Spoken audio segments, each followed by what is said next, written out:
Good morning or good afternoon, depending where you are. My name's Suzanne Hitt. I work with AGC of America, and we are here to talk about the 2025 Highway Work Zone Safety results. I just want to do a little housekeeping here. We do have, we're going to go over results and a few other documents that are all available online. So if you are part of the media that has logged on, all those resources are available on agc.org. If you scroll down to sort of the middle of our homepage at agc.org under latest news, you will see a site link that has all the resources available. I'm going to turn my mic and camera off because I'm actually not part of the panel here, but I'm going to hand it over to Jeff Schoaf, who's the CEO of AGC, to kick things off. Go ahead, Jeff. Thank you, Suzanne. Hello, and thank you for joining us today. My name is Jeff Schoaf. I am the Chief Executive Officer of AGC of America. Suzanne sort of stole my thunder there. With me is Steve Magoo, President and CEO of HCSS, Michael Gallant, Director of Haul Hub, Lane Fouts, the owner and CEO of Fouts Co. Paving in Burtonsville, Texas, and Jeff Gibson, who is both President and CEO of Balch Springs, Texas-based Gibson and Associates, and President of our AGC of Texas chapter. I'm talking to you today from my office. My office is protected by a curb, a sidewalk, and concrete walls from traffic passing by outside. Yet every day, tens of thousands of Americans work alongside our highways, often with little more between them and rushing traffic than an orange barrel. These workers are counting on the traveling public to slow down and pay attention when driving through highway work zones. Our data shows that too often, the motoring public lets them down. Each year, AGC of America and our partners at HCSS conduct an annual survey of contractors who work near highways to measure work zone safety. The questions we are trying to answer with this survey are: 1, how often do motorists slow down and pay attention in those work zones? And 2, what happens if they don't? The new data we are releasing today makes clear that drivers are too often distracted, speeding, or under the influence when driving through those work zones. Additionally, most states do too little or nothing to educate motorists about work zone safety or to protect workers and the motorists in those work zones. Bad driving behavior and lax work zone safety laws don't just put construction workers at greater risk. It turns out that motorists are in even greater danger from those highway work zone crashes. And while work zones are dangerous year-round, those risks only increase during the summer. This is because it is the time of year when many people take to the road for vacations. AAA is predicting record levels of traffic for this Memorial Day weekend and much of the summer driving season. All that extra driving will lead to extra risks for motorists and workers alike. That's because, according to the results of our Highway Work Zone survey, 60% of respondents reported that at least one crash in the past year involving a motor vehicle at an active highway work zone. More troubling, nearly 1/3 of respondents reported experiencing 5 or more crashes during the past 12 months. 5 or more crashes during the past 12 months. This should not just be a concern for construction groups. 30% of survey respondents experienced crashes that resulted in injury to construction workers, but more than twice as many, 71%, experienced a crash in which drivers or passengers of those cars were injured. Work zone crashes are more likely to result in fatalities to the traveling public than to construction workers. 13% of contractors who experienced a work zone crash report that construction workers were killed in a crash in one or more of their work zones, while 24% of respondents who experienced a crash reported drivers or passengers were killed. Worse, 47% of contractors report that risk of highway work zone crashes is greater now than compared to a year ago. Another 51% say risks are the same. Only 2% have seen any type of improvement. Too many motorists continue to speed through highway work zones, and a growing number are distracted by their phones instead of paying attention.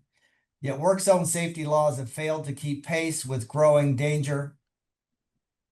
36% of contractors report that the current penalties for moving violations in highway work zones are not sufficient to deter unsafe behavior. And 39% say that while the penalties might be sufficient, the enforcement is just not there.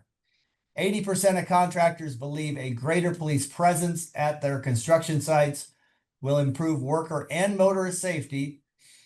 2/3 of contractors want states to pass stricter laws against cell phone usage and distracted driving in work zones. And 54% want automated enforcement in highway work zones.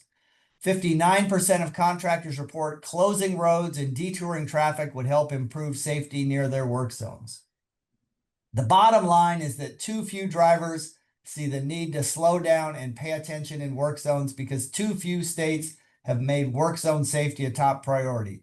That's why AGC of America is pushing Congress to require the National Highway Traffic Safety Administration to collect comprehensive data on work zone crashes, including who was killed or injured in those crashes. And the agency should require states to develop behavioral solutions to reduce crashes in highway work zones. We're also working with our chapters to push for better enforcement and better education measures. Those efforts are working thanks to the efforts of our chapters. A few states have begun mandating that work zone safety be included in materials new drivers need before getting a driver's license. In states including Oklahoma, as well as North and South Carolina. Likewise, a few states, including most recently Washington State, have passed new legislation authorizing automated enforcement on highway work zones. Important as new laws and better enforcement are, the best way to make highway work zones safer for motorists is to treat speeding in work zones the same way people treat drunk driving, something that is simply unacceptable. And our plea to public officials is to join with AGC to make work zone safety as much a priority as driving sober and buckling up. Pass tougher laws, require better education, empower the police to protect workers and motorists alike. Now I'd like to hand things over to Steve Magoo from HCSS. Thanks, Jeff. Let me start by thanking the AGC for conducting the Work Zone Safety Survey and for all the contractors that participated. HCSS has been proud to support this survey for several years because we can only make a difference if we continue to shine a light on the issues with real data, real stories, and the real impact work zone safety has to people's lives. We can never give up on the quest for zero work zone injuries. Zero is the only acceptable outcome. I want to take a minute and highlight three main areas that can have a dramatic impact to work zone safety: educating the public, better use of technology, and tougher enforcement. Educating people to put down their phones and slowing down in a work zone, whether training through new license, defensive driving, or license renewal, all can incorporate work zone safety awareness. Better use of technology, including active alerting on your vehicle navigation system when workers are present in the work zone, similar to the emergency vehicle alerting system. And from an enforcement standpoint, too many work zones have one officer present, which makes it difficult to enforce the speeding laws. Let's make two mandatory, or make the speed enforcement canvas mandatory, mandated at the federal level, and enforce it with higher fines and loss of license. We can do this by educating all stakeholders that automated cameras are about safety and not about raising revenue. Reinforce this by putting fines back into the safety education program. With that, I'd like to hand it back over to you, Jeff.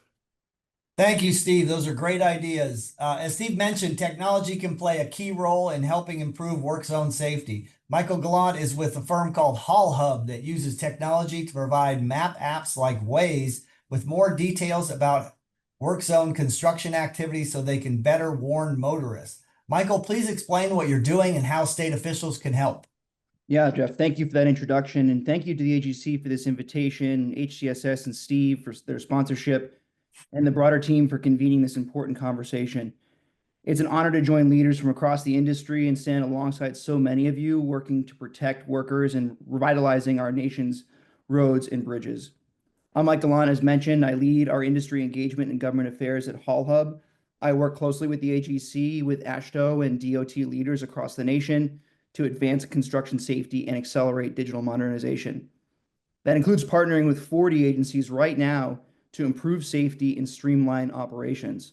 Our platform connects fragmented job site data, equipment telematics, e-tickets, material deliveries into one automated system that improves safety and reduces the burden on field crews. As Jeff said so powerfully at the top of the call, drivers aren't getting this message. And until we fix that, the rest is just playing catch up. Work zones remain some of the most dangerous environments in infrastructure. And even with stronger equipment and oversight, people are still getting hurt and killed. And the biggest reason is disturbingly simple. Drivers are distracted and they become desensitized.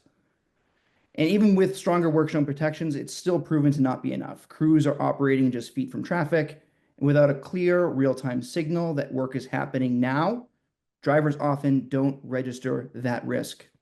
And that's the exact challenge that the Delaware Department of Transportation brought to us. They said, can we alert drivers automatically and reliably when a work zone is active? And can we do it without adding more burden to the inspector workload? And that question sparked a federally supported multi-state effort with Delaware, Iowa, Nebraska, and Louisiana, each committed to finding a scalable, low-burden way to improve work zone safety. Instead of building something new entirely from scratch, we turned to what was already there. Construction data being generated every single day on these job sites, equipment activity, material logs, inspection records, used to trigger verified worker presence events. And those events are now being pushed in real time to platforms like Waze, state 511 systems, and the work zone data exchange without requiring crews to carry new devices, flip switches, or add tasks to their already full plates. And since its launch 2 years ago, contractors across all 4 of these states have voluntarily shared their telematics data. And to date, over 1,300 machines have been connected, thousands of work zones have been created, and millions of verified events being sent to inform drivers and protect lives. Because when technology is deployed, safety has to be the first outcome, not a hopeful side effect. And these events deliver a message the public can understand and act upon. To the driver, this is real. Workers are here right now. To the public, slow down. Someone's parent, friend, or coworker is feet from traffic. And then to the agency, you don't have to play a guessing game anymore. You know definitively right now this work zone is active. This effort began as a result of a tragedy. In 2023, Delaware informed us that a driver entered an active work zone and struck a paver. No workers were killed, but the driver was. And it's a tragically familiar pattern. An unaware driver, a work zone clearly not visible, and a split-second decision that turns fatal. It's a sobering reminder of the thread that runs through every job site across this country, the razor-thin line between safe passage and catastrophe. DelDOT saw that gap between field activity and public awareness and said, we can close it, not with more signage, but with real-time verified data. Because this isn't about technology for technology's sake. It's about reducing exposure for inspectors and contractors. It's about giving drivers something they'll actually respond to. And it's about making sure that when someone steps into a work zone, they're not invisible. As Jeff emphasized, and as Steve underscored, this takes all of us. Enforcement, education, innovation, moving in concert. And critically for the state leaders out there, this is a chance to build on what's already working by supporting specifications that allow for connected equipment and e-ticketing and encouraging collaboration across contractors and OEMs. Agencies can enable safe data to flow automatically without adding this burden. At Hall Hub, we're proud to help turn that vision into action, not in theory, but in the field. Thank you again for the opportunity to share this story and our results, and for the AGC's continued commitment to protecting people behind the cones. I'm looking forward to the conversation. Any questions? Thank you very much, Michael. I'm going to talk now about Lane Fouts. He knows the risks of highway work zones all too well. His firm, Fouts Co. Paving, helps improve highways across North Texas. We spoke to one of his workers recently who shared his story, highlighting just how dangerous work zones can be. Here is that story.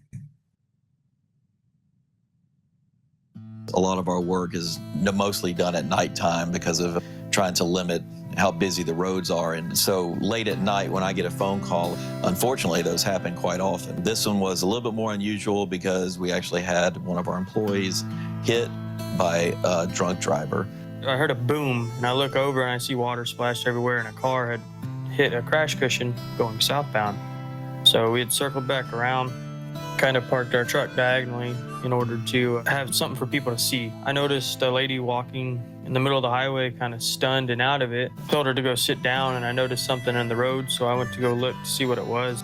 We call the off-duty police that we have on site and say, hey, somebody just hit, can you help us out? We park and we're directing traffic. The girl is super disoriented. And before I noticed that she was heavily intoxicated, I noticed from the corner of my eye that there's a car that's not stopping. As I turn, that small car just hits my truck. And I'm like, oh my God, this car just clamped Brock. I heard my coworker yell, Brock, look out, and didn't even have time to turn around. Somebody had T-boned our truck, and it threw the truck into me and threw me supposedly 70 feet is what the police officer told me. It just happened so fast, so fast. I want to make it home to my kids and my wife. That's the first thing that went through my mind. I don't want to die. I wanted to be able to go home, see my kids, hold them again. And I didn't think I was going to, but luckily I did. One of the more interesting facts of the story was what happened 3 hours before that accident. The same gentleman that was hit by the drunk driver actually saw a man standing next to a bridge. He saw that the gentleman was about to take his own life and jump from that bridge. She kind of calmed him down, told him some of the struggles that he had, and literally talked him off the ledge. Both the stories of saving someone's life and then being spared, it's hard not to think that God had something to do with all parts of that story. We have a mother, a father, we have kids, we have people that are depending on us. And this is what we do for a living. We reached out to the gentleman that was attempting to take his own life and offered him a position with the company, bringing him in as an entry-level person, helped him in his need, and I think helps our company. We're a steward to the people of Texas. We're performing a service that North Texans need. We are moments away from a fatality. And for me, having to call one of my employees' families and tell them that their dad is not coming home tonight. A lot of people have had to make those phone calls in our industry. I am lucky that I have not, and I pray that I never have to. You always think about it. It made me realize that how dangerous this job actually is, and not to get complacent in this job. We got families too. We chose this job because it's a job that we had to have in order to provide for our families that we want to go home to every night, just like they do. You're gonna have to slow down for a minute or two. A minute or two ain't worth somebody else's life.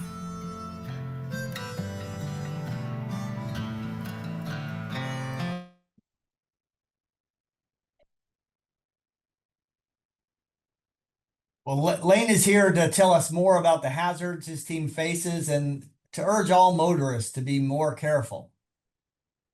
Well, North Texas and really all the large areas in Texas, we have some of the largest cities in the country just right here within a 4-hour area. And where we perform work in North Texas, we have multiple interstates that we're supporting TxDOT with. And in all of those interstates, there's large trucks going from point A to point B. There's kids going to soccer games, point A to point B. So a lot of what we do is at nighttime just to be working in an area where there's less traffic. So TxDOT and the state are trying to come up with solutions to where we are not impeding people with getting on with their lives and what they're doing that day or that evening. But at nighttime, that puts us at a little bit unusual risk because one, you can't see as well. It also puts us at risk for those that have gone out after work and had a few drinks or have been working a long shift already and they're tired and they're on their way home to their families. And it just like the story says, in just a couple minutes, we had 2 drunk driving situations, literally 2 minutes apart from each other. So we had 2 in such a short amount of time. Think about all the ones that were able to run through our work zone and not get into an accident. Obviously, the number is going to be significantly higher than just the 2 that hit us. But you know, we enjoy what we do. There's a lot of pride in performing work for Texans and to drive past a road and tell your kids, hey, your mom or your daddy built that road or worked on this road or did something to benefit the community.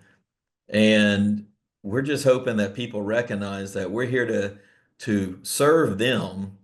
And if they can help us out just by a little bit of being more aware of their surroundings, being aware of situations they're getting themselves into if they're leaving a place and they've had too much to drink, there are safer ways to get home. And just as a contractor, and this is every contractor in the area would tell you the same thing. We all want to go home safe, and we want to be out there to serve Texans tomorrow and the next day. So it's a partnership between the traveling public and the contractors. And if we can both think of each other, then I hope that will help reduce the accidents and fatalities that we've been seeing. Thanks, Lane. As a contractor, as a coworker, as a parent, I mean, you tell a powerful story. And Jeff Gibson is both president and CEO of highway construction firm Gibson and Associates. Is also current president of our AGC Texas chapter. AGC of Texas has been pushing to strengthen work zone safety laws in the state. Taking messages like Lane delivered about his work zone safety altercations and trying to make a big difference. This brief video highlights what Jeff and the chapter are trying to accomplish. So AGC of Texas has taken two bills before the Texas legislature for consideration. The first bill addresses work zone safety being part of driver's education curriculum. It's often in a lot of driver's education curriculum, but it's not mandatory. This bill requires that certain work zone safety issues and items be specifically addressed in driver's education. That bill has passed both the Texas House and the Texas Senate and is currently awaiting signature on the governor's desks. The second bill that we've brought forward deals with speed safety camera enforcement in work zones. There has been a stigma around cameras in Texas because of past experiences with red light cameras. AGC of Texas members and staff have done a tremendous amount of work to educate our elected officials. This is a much needed safety issue. The equipment's set up at the beginning of the work zone. It's signed.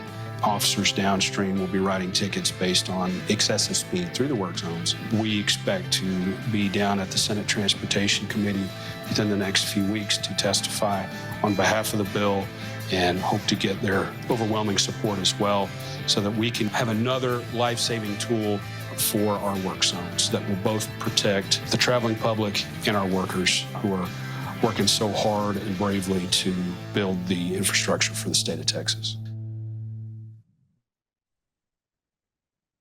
Jeff is also here today to talk about why the industry is working so hard to improve work zone safety.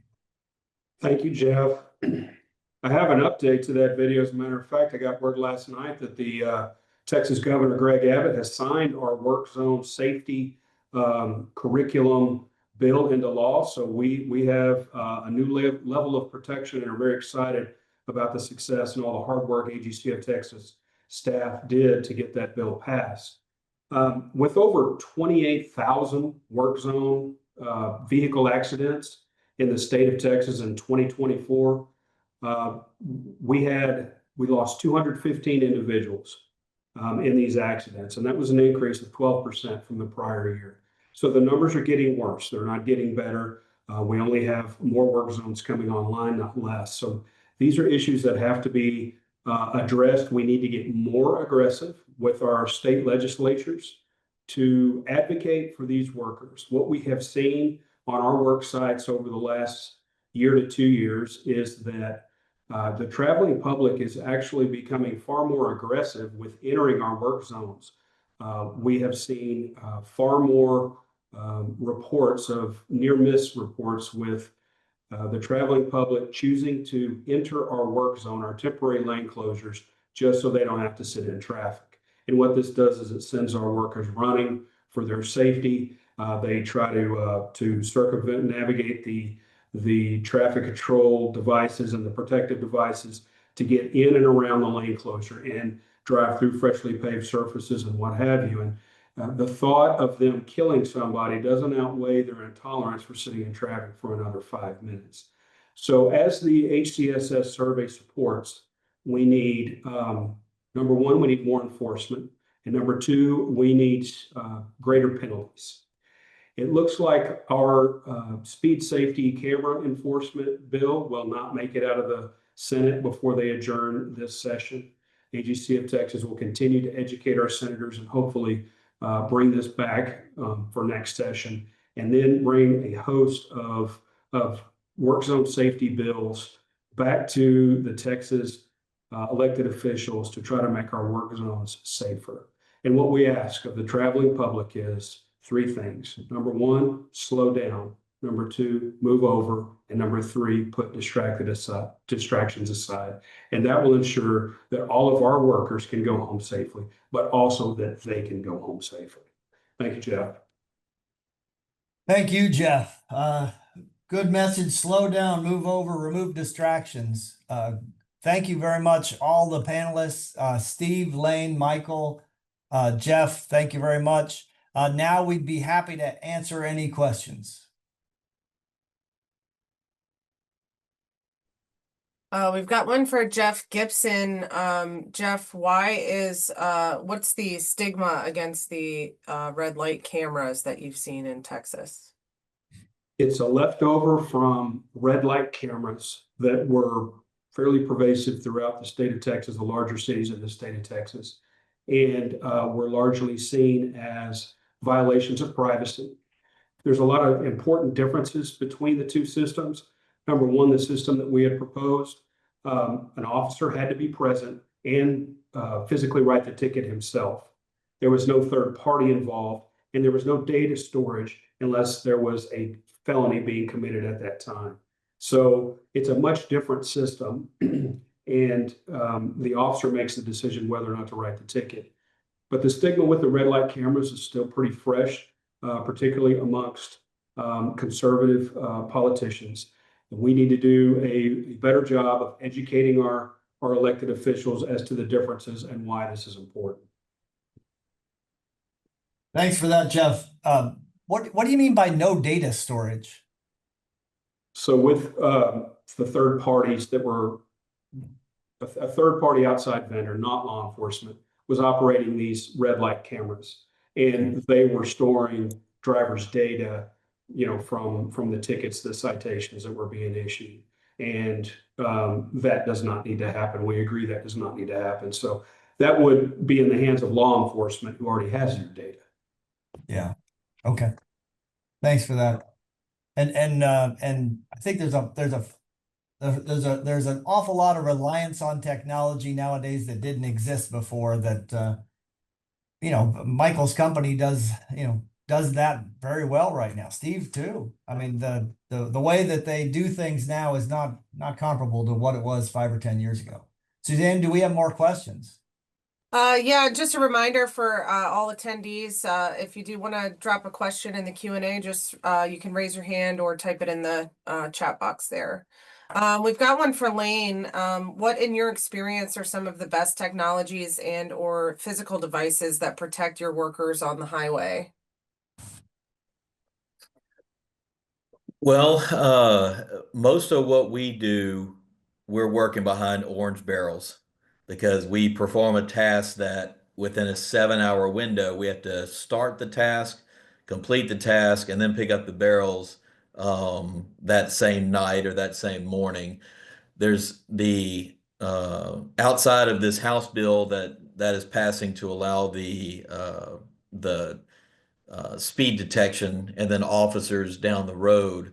The only really technology we have are our safety trucks, what they call TMA trucks, truck mounted attenuators. Those are kind of crash cushions on wheels. That way, whenever we're performing work in the road, we'll have a TMA truck kind of following us, with the idea that if someone comes into our work zone, they hit this crash truck that's designed to withstand the crash and not our people, our equipment. But in road construction in Texas, you're going to have maybe a 2-mile lane closure where you have barrels and you're not going to have PMA trucks all the way down that 2-mile segment. So it is very easy for a distracted driver or someone that's disoriented to weave in and out of the orange barrels that and then cross where our people are working. So technology wise, we have some crash support, and we have police officers with their lights on to help notify traffic that, hey, there's lights on up here, you need to slow down. But in general, it's a lot of faith that the traveling public is going to stay in their lane when they see that lanes are closing ahead of them or already closed. So it's a lot of trust. My guys, myself, we're trusting the public to do legal driving, and we're just kind of have our fingers crossed that they do. What Thanks about for that, Lane. Steve and Mike? Any other input on the technologies you've seen that are keeping people safe?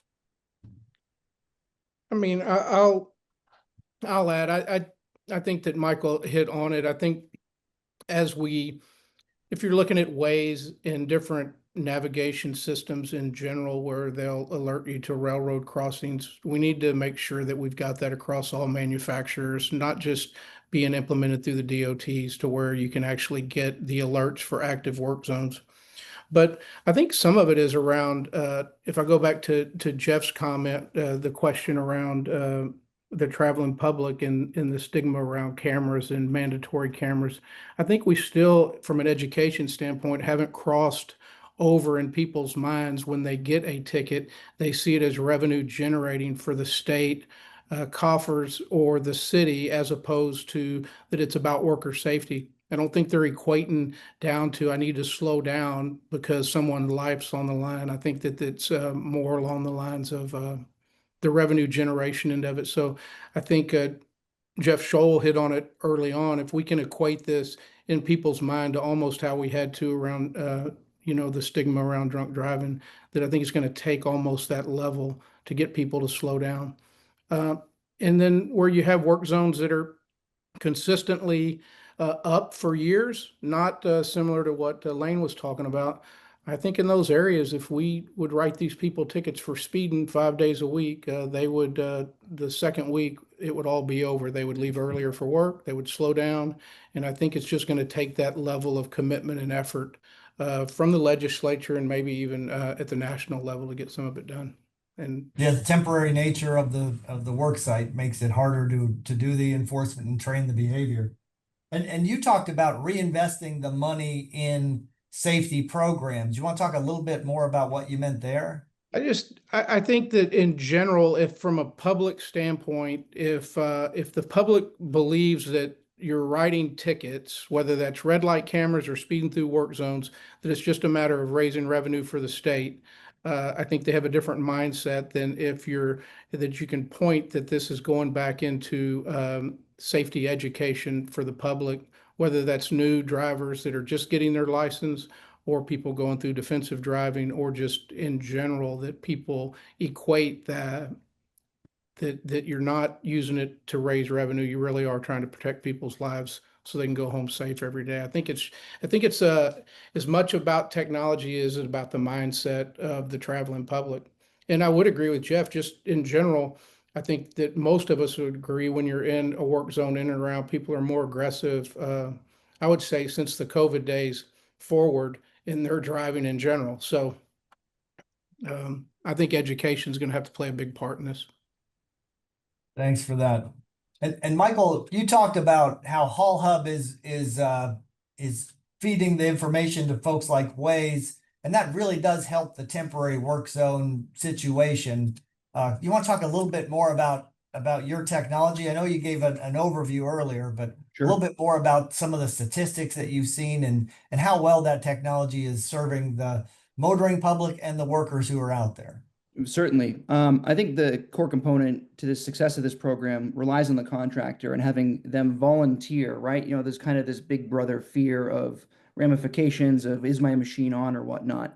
We're not looking at it that way. We're saying the activity of that machine, simply it being present to turn on to start paving activity, or a milling machine starting to rip up the road, that is a safety sensor to notify the traveling public through Waze, through a notification that says workers present or active construction, please slow down. And so far, based on what we've seen in preliminary research, is that it does have a tangible impact on driver behavior. Iowa State University is a partner in this research grant that we're doing, and they're going to help build out some more of the ROI and fact finding for the individual cars. Let's see if they slow down. But so far, based on what we've received back from Waze, is that those notifications are being verified to be the highest level of validity for those drivers approaching that work zone. So they can understand, again, getting back to kind of this driver fatigue or work zones that stretch hundreds of miles. I mean, I'm from the Northeast. Even the work zones we have here might be 30, 40 miles. You have that sign up over the course of several weeks or years, it loses its effect. But when you have your phone up as you're driving down to Logan Airport, as I do frequently, I get that notification that workers are present. I'm going to be a little more aware than I might be normally listening to a podcast or some music. So it's exciting to see this industry embrace such a different way to approach work zone safety. But again, we don't want to have workers flipping a switch. We want to make sure that the activity of everything going on notifies the traveling public of that worker presence being there. So it's exciting so far. Once I have more research to share, I hope to be back on next year's call to be able to give those results. We're going to keep pushing this issue, that's for sure. Suzanne, any other questions? Yeah, we've got a question related to the survey data itself and whether that is making a difference with legislators in terms of supporting work zone protection laws. Do you guys think that this data is changing the minds or opening the eyes of the legislators for this issue? I know, Jeff, you've worked recently in the bills in Texas. Maybe you're a good one to answer. Yeah, and I'll talk about what we do at the federal level too, when Jeff's done. Effective tool is, I absolutely think that this data will be effective when we meet with our legislators. I do. What we found to be the most effective is to break the data down by each individual's district and show them the number of work zone crashes in their district. And it's interesting to watch them go through that data and see them taken aback by it. So this kind of data is absolutely valuable in getting this message across.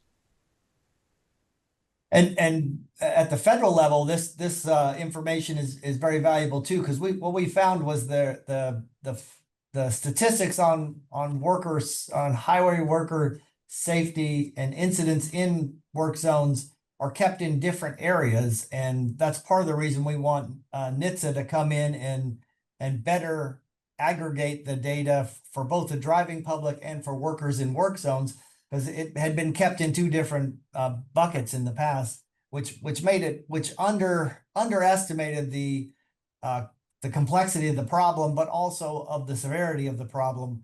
Us doing this survey for the last few years really has given us the ability to put a finer point on the data and the magnitude of the concern out there, not just from us and just a number standpoint, but just the psychological impact of an accident like Lane's company experienced. It's not just the people that are involved in the incident; it's the people who are on that job site or are coming to the job site the next day and hearing about it. They're having second thoughts every day about their occupation. They're scared to come to work possibly. This is an issue that deserves a lot more attention than it's gotten from legislators, and I'm really glad to hear that Jeff's been making progress down in Texas. Lane, do you want to talk a little bit about the psychological impact of that accident that was covered in the video? Well, when I wake up to a 2 a.m. phone call with a project manager kind of screaming, thinking that maybe the other worker was significantly injured, of course that gets you out of bed and you go to the job site and you see and everything's kind of calmed down at that point. But you get some shaky hands at that point. The gentleman had to go to the hospital. I had to, reach out to the family and make sure they knew where he was. And, it's, we work with some very talented individuals that can put past the fear of hoping that everything's going good behind them because they're focusing on the task at hand, knowing that one slip of the wheel or one reaching down to get some French fries or one reaching down for anything and your wheel just goes just 2 foot one way. Well, that 2 foot is the barrier, the distance between us and safety. So there have been a lot of accidents in our work zones. That one that we talked about was the worst, but even within the past month since that accident happened, we had another gentleman get his leg broke and his knee broke, where a gentleman at a slow rate of speed was just not paying attention and kind of swerved and clipped one of our foremen. So uh, it is a fear that we all have. And I wouldn't say it's a healthy fear. I'd just say it's a fear. But we all fight through it because this is the profession that we have chosen. Yeah. Thanks for that. Got one more Suzanne? here regarding legislation as well, and back to the stigma around the cameras. What have we found here to be the biggest obstacle to getting legislators to understand and address this issue? And what do we think will be the most effective means to making convincing enough argument that will get them to actually do something surrounding that? When we first approached this, I thought it was going to absolutely be a non-starter. Based on the Texas legislature meets for 140 days every 2 years. And so when session started this January, we visited with everybody and brought this up in February. It was met very cool. And throughout the session, as we worked very hard to educate everybody on it, what we found with the House of Representatives is that it was passed by about 5 or 6 to 1 margin with wide bipartisan support. So it's the education effort. But I think that we ran out of time in the Senate to really work. It's going to take a little bit more work than in the House, but I think we just ran short on 140 days. And but we know what the message is for the next session. But it's obvious to a lot of people, and they have no problem getting on. But then there's quite a few who they get personal privacy stuck in their head, and it's hard to pry that loose. That is not the issue that we're dealing with. This is not privacy issues. It's safety issues. There is no personal information that is at risk here. This is a life safety issue. And so once we started to hone in that message a little bit, we started to see some real movement. Unfortunately, the clock's going out on this session. And at the federal level, we face the same concerns, but are pushing back for the same reasons. This is a priority to us because it should be a priority to everybody. And reliance on technology now and is something that people get. They understand better how the privacy can be protected in technology than they probably did 10 years ago. So I feel like there's a future room for growth in that area. Anything All right, else, so Suzanne? one last call for questions. If anybody else has a question to offer, now's the time. Otherwise, we're going to go ahead and wrap up here. Just a reminder that all of the resources that we discussed today are available on agc.org. If you scroll down to latest news, the videos are there. The state results, national results, everything that we discussed is all tangible there for you. I see no other questions coming in, Jeff. Thank you to everybody for joining us today, and great work, and keep up the good fight. Yes, thank you very much. Can't wait till next year when we talk about some victories and less news about accidents.